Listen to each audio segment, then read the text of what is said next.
but I don't remember hearing, doesn't Or mean do that. you have to put books in the library in order to get this grant? No, I've never heard that, and I've never seen the grant language that says that. Okay. And you guys are, I don't know if you've entered into it or you're going to with Western Governors University Agreement. Are those student teachers? Yes. Yes.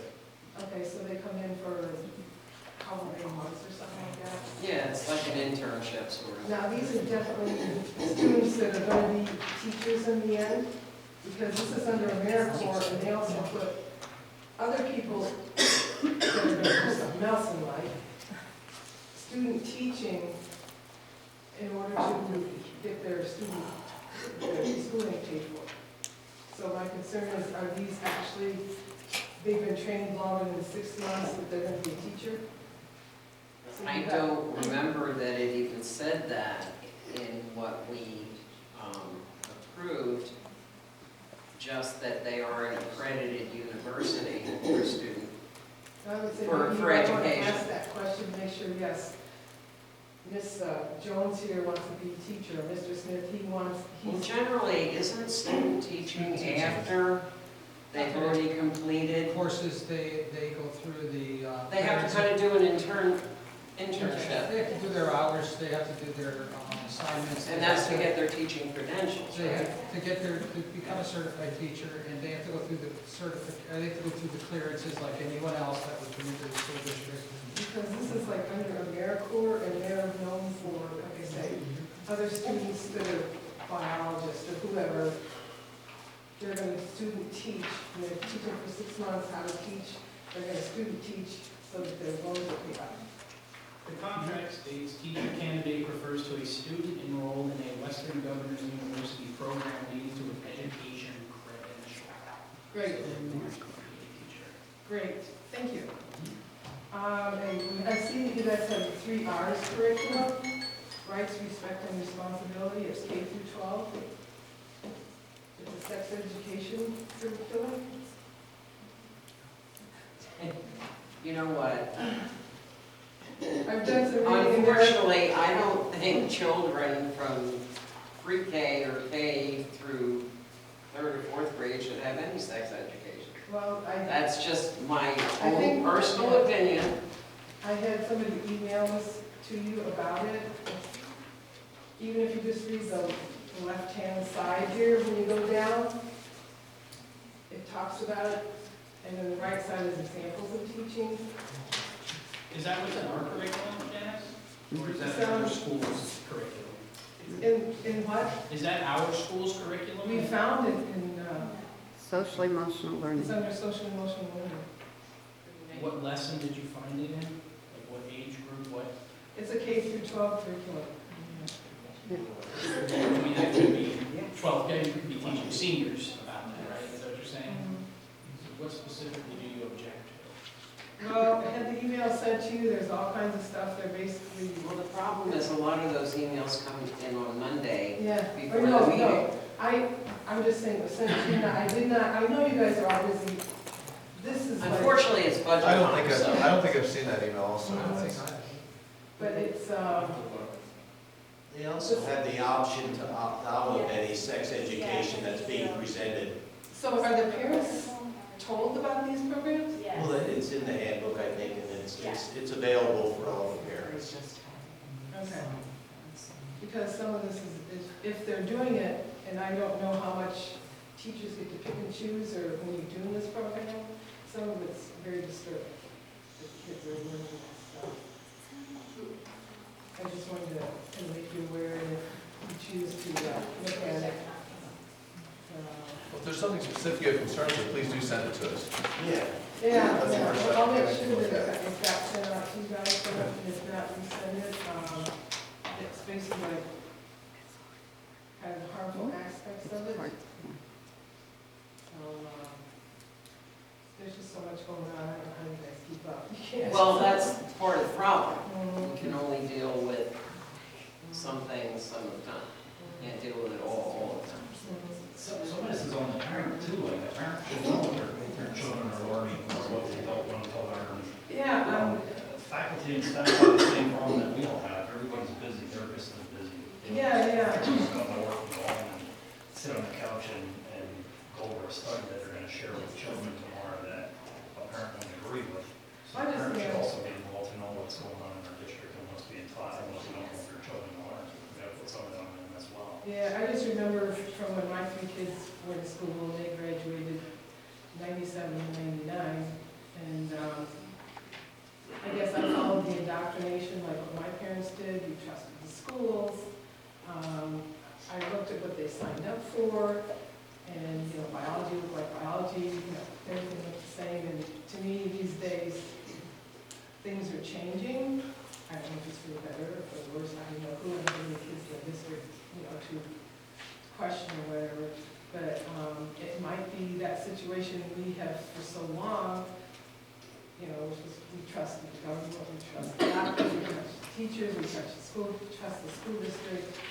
We haven't been taught to scrutinize everything, and even in the past 2 years, I've learned to scrutinize and basically, hate to say it, but don't trust anybody until you check it all out. I mean, eventually, Janice, we're hoping to look into all aspects, but as Barbara alluded to, it's budget time, we have a lot on our plate, so, no. And the budget has to be passed by a certain date, so that has to come first, Oh, I understand. among all the other things. And I had to get some sleep. And if parents Well, have a I'm forcing specific, myself to do that. if parents have a specific concern, Mhm, they need to bring it to us. mhm. I mean, if they find something that their child is learning that they don't approve of, then they can bring it to us. I mean, to get all the emails, I mean, I read a lot of things that come through, and these are things that are on news sites, these are things that are on websites, it's all out there already, people know that this is happening.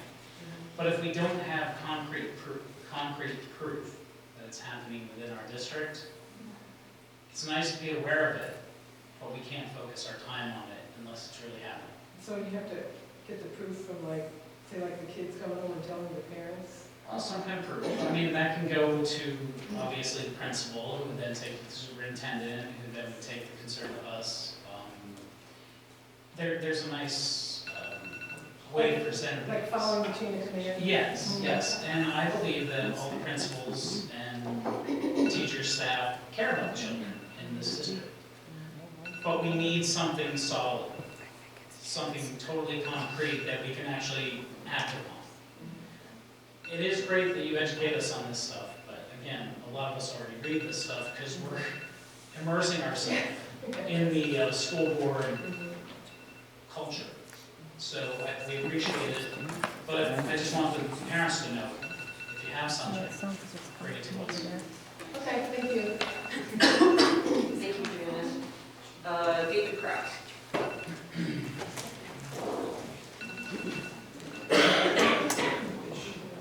I have a number of quick items. Under financial matters, motion A, I'd like the board's support for the L-Tri-C budget. I know it was discussed at the finance meetings, but being that I'm the trustee, I think I'd like to share that I'd like to see that get done, and there are 12 out of 13 districts that approved the budget, so the last one on the block. Motion F, I'd be interested to hear what Vector Solutions is providing during the motion discussions in regards to how they validate or document that their training meets the state mandate requirements. I'm not familiar with that, so I'd be curious to see what that is. And motion L, under financial matters, I'd be interested to know if any of the board has asked our auditor to comment on the findings noted in the AG report previously, and if they instituted any changes that would catch something like that, or why they didn't catch it. I know this was from years ago, but I don't know if anybody asked that question to our auditors. We get it audited every year. I can answer. I'm not asking questions, I'm just making public comment. Okay. Under programs, motion F, I'd also like to get support of the SHINE program. Unfortunately, we couldn't have the L-Tri-C representative tonight, but that program's been around for almost 20 years now, so It does help with improving academic performance and classroom behavior, especially at those early ages. And it's been funded by the state, generous donations from local businesses, and many nonprofit foundations.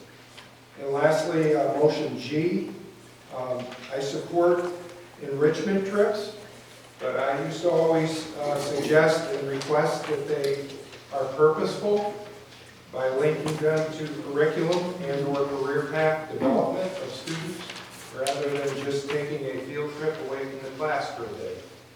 And those are my comments. Thank you for the time. That is the end of public comment. Item G, reports. Superintendent.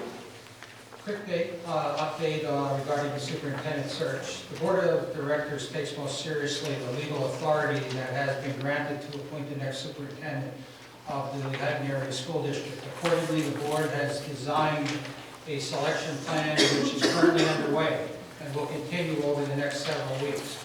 In case you didn't know, the Carbon Lehigh Intermediate Unit number 21 is assisting our district in the search for our new superintendent.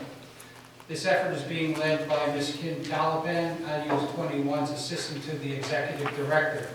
I personally know Kim, and she has extensive experience in the human resource area and will be a very, very valuable asset to the district throughout the search process. Currently, our advertisement has been posted on several different outlets, including our own district's webpage.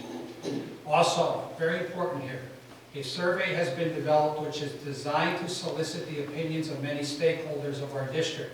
These stakeholder groups include, but are not limited to, our parents, our students, staff members, community members, and business leaders. The goal of the survey is to provide you, for you to provide us with valuable feedback and insight to the board in its selection for the district's new superintendent. The survey is included on the district's homepage under 3 different areas. You can't miss it. Under the superintendent search icon, it's under the district news, and it is also up on the pop-up when you first go onto the webpage. It's also included on Twitter. It's the goal of the board to keep all stakeholders, district stakeholders, updated as we go through the hiring process.